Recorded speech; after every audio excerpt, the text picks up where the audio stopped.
Hello. So as promised, this is my new cleaner shrimp.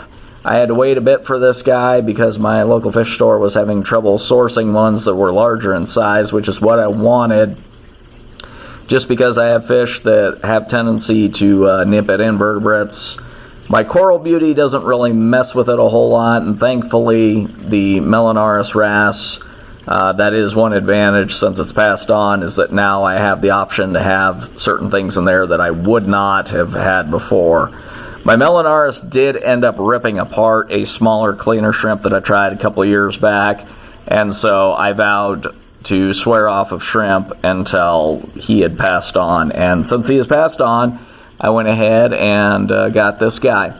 Now this one hasn't been quite as mobile or active as the cleaner shrimp that I originally had. The first one that I had was by far my most active, and it would go all over the tank, picking up little bits and things and stuff. This guy really doesn't do that. In point of fact, he's kind of bizarre. He seems to have found himself a home here right underneath the return, and that's where he likes hanging out, catching bits as they float by and things like that.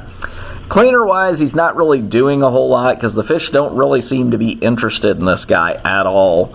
Other than the first night, my Coral Beauty, turned on his side and let this guy kind of go and do his thing, but that was really about all I've seen. The leopard wrasse and the foxface don't really have any kind of interest in this guy that I've seen. Cleaner shrimp are gorgeous. They have the two sort of scarlet stripes on the outside and then the single white stripe down the middle. And then, of course, they have their antenna there. Now, I was interested in fire shrimp, but I opted for the cleaner again, partially for the benefit because they do clean up leftover food bits around the tank.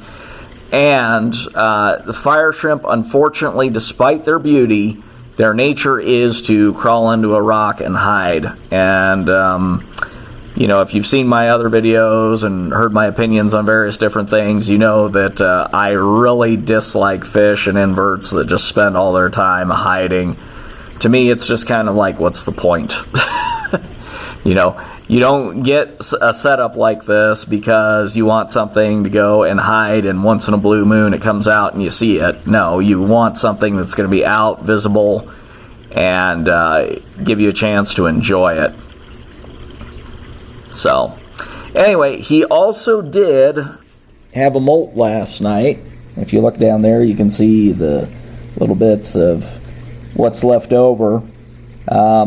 So, yeah, you have to prepare yourself when you get these guys. You're going to have a heart attack the first few times you see this because you think that you have a shrimp that has died when, in fact, it's just had a molt.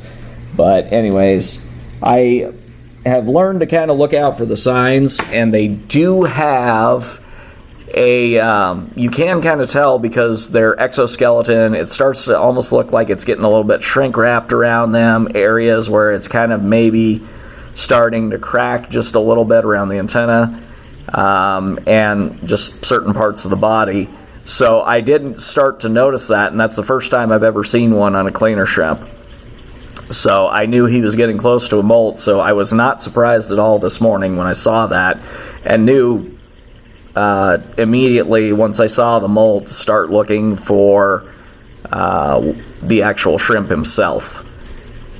So anyways, it'll be fun to have this guy, see what he does, and see if he adds, just a little more color there. There you can see the red a little bit better as he kind of comes out. But, yeah, he likes to just, for right now, hang out up there and kind of grab food bits as they go by. And that just kind of seems to be his thing that he likes to do at this point. We'll see if he sets up station somewhere else or if he chooses to move off to somewhere else. But thus far, he has decided the return is his favorite place to be. And that's all I've got, and thanks for watching.